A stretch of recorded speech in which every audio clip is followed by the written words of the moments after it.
Kinben Book 6, Chapter 144. Natapos na nga ang unang half ng laban ng Calapan City at hindi ito ang nakasanayan nilang pagtatapos ng second quarter na kung saan ay bumibigla sila ng biglaang run sa pagkaubos ng oras. Sa pagkakataong ito ay wala silang nagawang run. Dahil ang Cagayan de Oro City team pa ang gumawa nito nang ipako sila sa score ng 42 sa huling 2 minuto ng quarter. Dinumi na nga sila ng kambal na Lastimosa na kung saan ay nagtala si Kyrie ng 22 points itong second quarter at ipinakita lang niya sa mga kalaban at sa mga manonood kung sino siya na karibal ni Knight Abad sa nakaraang mga season ng Maharlika League. Sa kabuuan ay mayroon na kaagad siyang 33 points sa unang 20 minuto ng laro at walang maisagot o maipampigil dito ang Calapan City team. Bukod nga kay Kyrie ay nagambag din ng kanyang kakambal ng 19 points sa unang 2 quarters na sinamahan pa ng 5 assists, 2 rebounds, 4 steals at 1 block. Kung stats ang titingnan ay mukhang ang kambal daw ang nagbigay ng magandang simula para sa team nila na kung saan ay nag-iwan sila ng 20 kalamangan kontra sa Calapan City. Si Larry Dizon naman ang highest scorer ng Calapan City na kung saan ay nagtala siya ng 13 points habang ang ace player naman nilang si Mendez ay nagtala ng 10 points, 6 assists, 8 steals at 1 block. Magkaganoon man, nagtala na nga rin si Mendez ng siyam na turnovers na naging malaking issue niya noong unang mga laro niya rito sa Maharlika League. Idagdag pa nga na may 2 fouls na rin siya sa pagpasok ng ikalawang half ng laro. Bagamat makikitang halos lahat ng panalo ng Calapan City ay naghahabol sila ng score ng kalaban, sa pagkakataong ito ay tila hindi ito magiging madali dahil ang kalaban nila ay ang Cagayan de Oro City, ang number 2 team noong nakaraang season ng Maharlika League. Magpahinga muna kayo, ilang minuto pa bago magsimula ang second half. Sabi na nga lang ni Coach Isaiah sa kanyang mga players, makikita nga rin ang paglapit niya kay Jason Castro upang pag-usapan ang mga gagawin nila para sa sunod na quarters. 2 na ang fouls ni Ricky. Mukhang kailangan huwag muna natin siyang paglaruin sa start ng third quarter, palagay mo ba? Tanungan ni Jason na makikitang may hawak na papel. Magaling din sa interceptions ang kalaban natin ngayon. Dagdag pa nga nito. Palagay mo ba ay magagawang tapatan din na Larry at Baro ng kambal?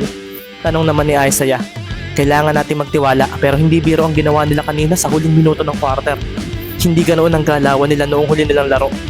Bagamat sabay silang naglaro. Sabi nga ni Jason at tumango naman si Isaiah. Gamay rin ang team nila ang Princeton offense. Talagang easy points iyon sa kanila kapag ginagawa nila iyon. Hindi rin naman ito basta mahuhuli ni Ricky dahil umiikot sa mga kalaban ng bola. Dagdag pa nga ni Jason. Kung hindi maglalaro si Ricky, kailangan makagawa tayo ng stop sa mga gagawin ng kalaban. Kutob kong maglalaro na agad ang kambal na Lastimosa at iyon talaga ang magpapahirap sa atin. Ibang-iba ang Cagayan de Oro sa Cebu at Pampanga.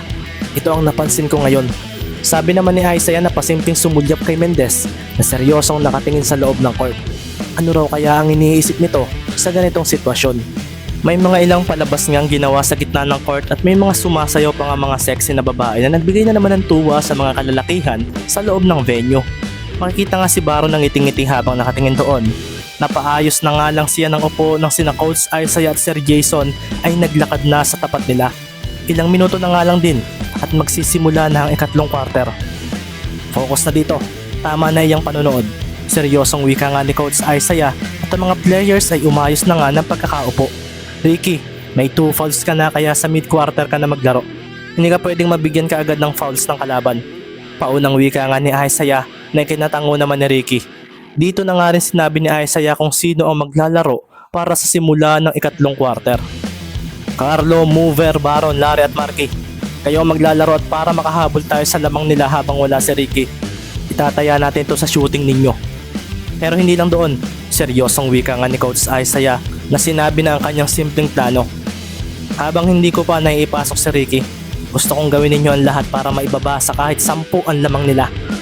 Baron at Larry, kayo ang bahala sa 2 Lastimosa. Carlo, wala si Maki. Wala rin si Ricky. Kaya dapat ay ikaw ang maging main man ng lineup na ito. Seryosong wika nga ni Coach Isaiah at napatango agad si Ibanez na napatingin din kay Ricky na nasa kabilang tabi niya. Ang referee nga ay sumilbato na at si Coach Isaiah ay napaseryoso na rin lang sa ipinasok na lineup ng kalaban. Nasa lineup pa rin ang magkapatid na Lastimosa. Naroon din si Digma, si Quirino at si Gumbaw.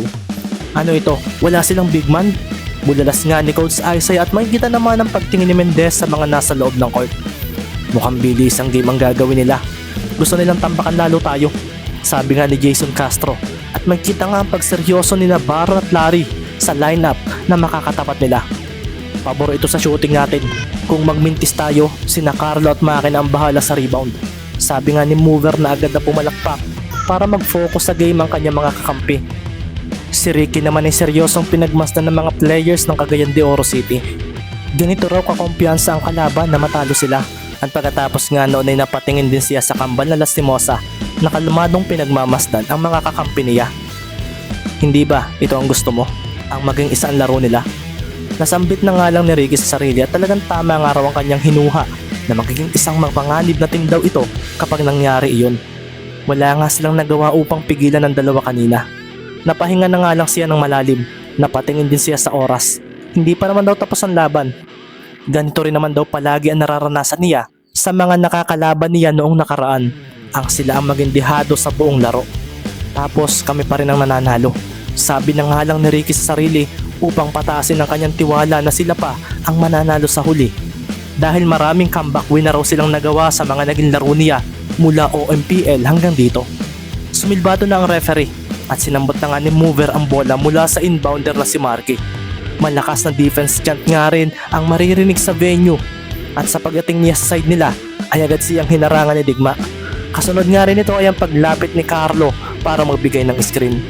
Sa pagkaliwa nga ni Mover ay siya namang pagbangga ni Digma kay Ibanez. Sa pangyayaring iyon ay mabilis nga siyang umabante at sa biglaang pagtulak ni Carlo kay Digma ay siya namang pagpasa ni Mover dito ng bola. Bumalik din bigla si Mover at hinarangan sina Digma at Quirino kaso nang bumitaw si Carlo ng isang off the screen shot ay siya namang biglang pagbitaw ni Kyle Lastimosa na sinabayan siya sa ere. Sabi na nga ba't ikaw ang sasabay sa akin? Sabi naman ni Carlo na biglang ibinaba ang bola sa kanyang tabi at habang nasa ere ay agad niyang ipinasa ito sa naiwang si Larry. Kaso bago niya iyon gawin ay nakita rin niya ang kalmadong tingin ni Kyle at dito na nga pumasok sa isip niya si Kyrie. Nang ipasa na niya ang bola ay bigla siyang nag-alangan. Naisip niyang lamang sila sa rebounding dahil kay Marky kung kaya imbis na pagpasa ay itinuloy niya ang kanyang jump shot. Si Kyle naman ay marahang napangiti sa desisyon ni Ibanez. Habang ang nasa hindi naman kalayuan na si Kyrie ay agad na bumalik at tumakbo papunta sa basket. Nababasa nilang dalawa ang gagawin ng mga kakampi ko. Sabi nga ni Ricky sa sarili na seryosong nanonood at sa pagmintis nga ng bola sa ring ay siya namang pagtalo ni Marky para sa rebound. Kaso hinampas ni Kyrie ang bola na naging dahilan upang ito ay hindi nito makuha. Nasambot nga ni Gumbaw ang bola at doon na nga nagsitakbuhan ng mga players ng Rangers. Ibinigay nga agad ni Gumbaw ang bola kay Kyrie at nang harangan ito ni Baron ay bigla nitong ibinalik ang bola kay Gumbaw. Mabilis ding ibinato nito ang bola papunta kay Digma at sa paghabol ni Mover dito ay bigla itong huminto at ibinato ang hawak niyang bola kay Kyle na agad na tinalikuran si Dison sa loob ng arko. Poposte ito kaso sa paggalaw ng paa nito ay biglang binitawan din ni Kyle ang bola at isa na naman niyang pasa ang kanyang ginawa. Ito pa rin ang offense strat nila kanina at sa pagsambot nga ni Quirino ay bigla na lang itong tumalon at makikita nga si Kyrie na nasa may basket na kaagad. At sa pagkakita rito ni Marky at Carlo ay napahakbang sila para ito ay harangan. Kaso hindi doon napunta ang bola. Kay Kyle Lastimosa ito napunta at pag-atras nito sa may 3-point area ay sineryosohan pa nga niya ng tingin si Larry Dison na talagang hinintay niyang tumalon bago rin niya gawin iyon. Sa pagtalon nga ni Kyle ay bigla rin niyang naisip si Ricky. Sorry Ricky, pero hindi ka sa amin mananalo sa pagkakataong ito. Sabi nga niya sa sarili at sa pagbitaw niya sa bola ay siya rin pagbangga sa kanya ni Larry Dison na ikinaseryoso ng mga players ng Calapan City. Sumilbato ang referee at sa paupong paglapag ni Kyle Lastimosa ay doon din hinalit ng bola ang basket sa pagpasok ng kanyang cold-blooded 3. Basket counted!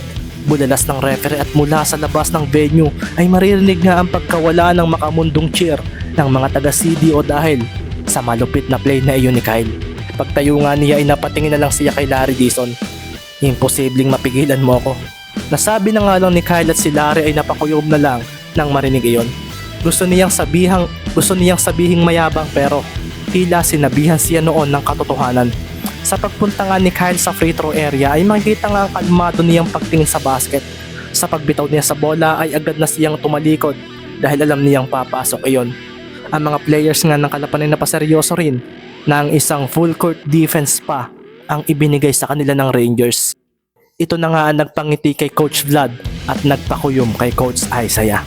Si Marque ay napahanap na lang ng papasahan at sa pagtakas nga ni Mover mula kay Digma gamit ang screen ni Baron ay mas lalong nagwala ang crowd nang mahampas pa rin ng kalaban ng bola. Ginamit ni Digma ang kanyang pambihirang bilis at sa pagbagsak ng bola sa sahig ng court ay agad na nakuha ito ni Kyrie na sa paglapit ni Baron ay bigla na lang umatras. Sa pagtalbo nga ng bola ay dito na nga rin sumilay sa labi ni Kyrie ang ngiti. Sa pagkaliwa niya ay bigla niyang inabantihan si Baron Cimarron. Hindi na siya nagdalawang isip. Binangga niya ito at nang sumilbato ang referee ay bigla na lang din niyang binitawan ng bola. Natawagan nga si Baron Cimarron ng blocking foul at ang masaklap, pumasok pa ang bola sa basket na nagpakawala ng malakas na cheer ng crowd. MVP! MVP! MVP! Basket counted iyon at nang mapatingin si Baron kay Kyrie ay napaseryoso na lang siya nang may sinabi ito. Malayo ka pa, malayo pa. Papahinang wika nga ni Kyrie na nagpunta na sa bonus area. Pumasok nga ang bola sa basket at isang 3-point play naman ang ginawa ni Kyrie matapos ang 4-point play ni Kyle. Ang mga supporters nga ni Mendez at ng team ng Kalapan ng oras na iyon ay parang gusto na lang na hindi manood ng laro. Isang bata pa nga ang nagtanong sa kanyang kuya nang ang score ay maging 69-42. Kuya, may pag-asa pa po ba ang team ni na Mendez? Tanong nito at ang kuya naman niya na kasalukuyang nanonood sa Kalapan City sa bahay nila ay napaseryoso na lang at napangiti.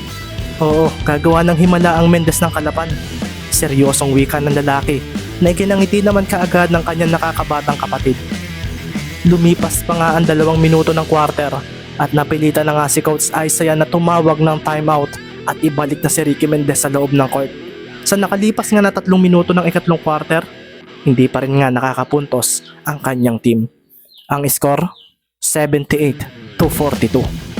Napaseryoso nga ang mga manonood nang ipasok na si Mendez at ang mga supporters ng CDO ay sinalubong ito ng malakas na chant para sa kambal na Lastimosa. Habang naglalakad nga si Ricky na sinusundan ng kanyang 4 na makakasama na sina Carlo, Dre, Marky at Marlon ay makikita naman ng kaseryosohan sa mga mata ni Isaiah. Hindi pa ako nakakakita ng team na nag-comeback sa ganito kalaking kalamangan na isang powerhouse team ang kalaban. Sabi na nga lang ni Coach Isaiah. Pero malaki pa ang oras. Sabi naman ni Jason dito. Matatalo ba natin sila Ricky? Pasensya ka na at hindi man lang kami naka-score. Sabi naman ni Carlo kay Mendez na medyo nakakaramdam ng hiya dahil basang-basa raw ng kalaban ng kanyang galawan kanina. Wala ang makakasagot niyan Carlo, kundi ang paglalaro natin. Seryosong sagot ni Mendez at nang pagmasdan siya ng mga kalaban ay dito na nga napahanda ang mga ito. Sina Kyrie at Kyle nga ay napaseryoso. Pareho sila nang iniisip ng mga sandaling iyon. Iisa lang ang kanilang nais na mangyari, ang talunin si Mendez, ang bigyan ito ng talo, ang iparamdam dito na ang gusto nito ay hindi basta-basta. Kailangan daw niyang dumaan sa butas ng karayom. Hindi lang ikaw ang may gustong maging pinakamagaling. Sabi nga ng dalawa sa kanilang sarili. Sa pagsambot nga ni Mendez sa bola ay mas nilakasan na nga ng mga supporters ng CDO ang kanilang cheer. Hindi raw sila magpapatalo. Hindi pwedeng maulit ang nangyari kanina. Hindi pwede. Sabi nga ni Ricky sa sarili. Wala raw siyang ibang dapat gawin kundi ang maglaro. Gawin ang kanyang mga natutunan at umatake ng walang iniisip na hesitations. Sa pagsalubong nga sa kanya ni Kyle ay agad siyang napahinto. Dito na nga humarang si Kyrie kay Dre, si Digma kay Carlo, si Quirino kay Marky at si Gumbaw kay Magbuo. Lamang sila sa height pero dahil bilisan ng mga plays ng CDO ay may hirapan ng dalawa nilang big man sa paghabol sa kalaban kapag nasa mga ito ang bola. Marahang naglakad si Mendez at makikita nga naghahabang lang si Kyle. Dito na nga tumakbo si Magbuo para sa screen at sa pagkaliwa ni Mendez ay siya naman pagsugod sa kanya ni Kyrie. Agad nga niyang ipinasa ang bola kay Dre at napaseryoso siya nang si Kyle ay i-intercept sana ito. Hindi niya iyon na ituloy at agad na lang niyang ipinasa ito kay Magbuo kaso humarang si Gumbaw at dahil sa mga iyon kung kaya, heto na naman nga ang isang Lastimosa sa kanyang harapan. Si Kyrie nga ang defender ni Mendez at nakakabingin defense chant din ang umaalingaw-ngaw sa buong lugar. Mahigpit na depensa na naman nga ay binigay ng Rangers sa Blue Phoenix. Napatras nga si Ricky at sa pagkuha niya ng buwelo ay binigla niya si Kyrie ng atake. Napangiti nga si Mendez nang sa paglampas niya ay bumigla ng atras ito. Kumawala nga ang maliksing mga footwork nilang dalawa at sa pagbalik ni Mendez ay hindi na nga siya nagdalawang isip na magpakawala ng isang jump shot. Paubos na raw ang shot clock nila at dahil lamang daw sila sa height, sa posibleng rebound ay wala raw itong problema. Kaso talagang desidido rin si Kyrie na siya ay pigilan. Natamaan nga ng kamay nito ang bola at sinira ang galaw nito. Si Kyle naman ay mabilis na tumakbo at napahabol dito si Dre. Si Ricky nga ay sinandalan pa ni Kyrie para hindi makapunta sa basket. Sa pagbagsak ng bola ay sasambutin na sana ito ni Carlo kaso nagpamala si Kyle ng mataas sa pagtalon at siya ang kumuha noon na agad na ikinatakbo ng tatlo niyang mga kakampi. Sina Gumbao, Digma at Quirino ay tumakbo. Mabilis ngang ibinato ni Kyle ang bola kay Digma at sa pagsambot nito ay nagwala ang crowd. Ang bilis nila, sabi na nga ni Carlo at si Dre naman ay ibinigay ang kanyang pinakamabilis na takbo kaso isang pasa ang ginawa ni Digma papunta kay Quirino at doon na nga ito tumalon upang magpakawala ng libreng tres na hinalit agad ng bola ang basket. Si Ricky nga ay napakuyom na lang nang niluwagan na ni Kyrie ang paggitgit sa kanya.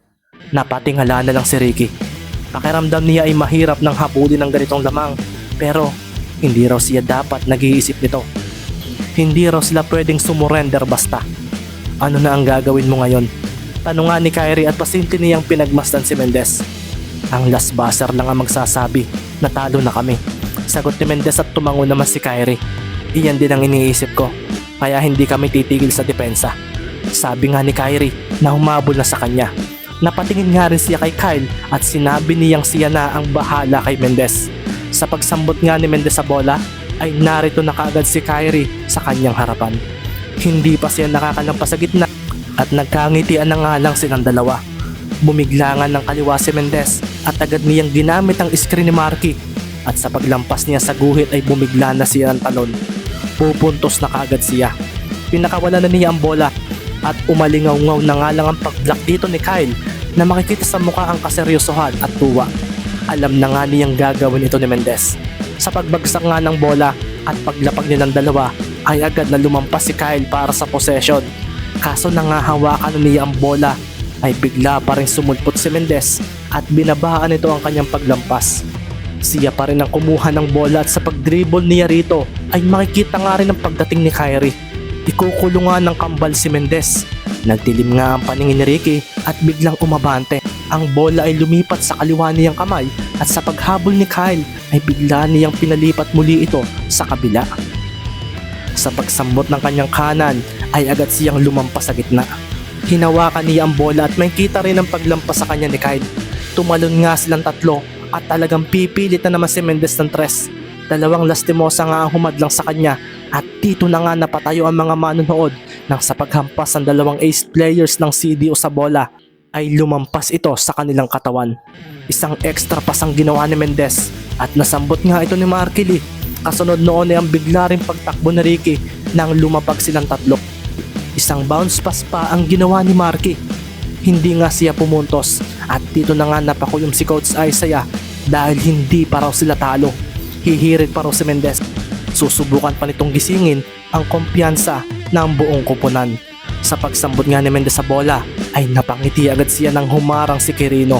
Isang mabilis sa sidestep pakaliwa ang kanyang ginawa at agad niya itong nalampasan.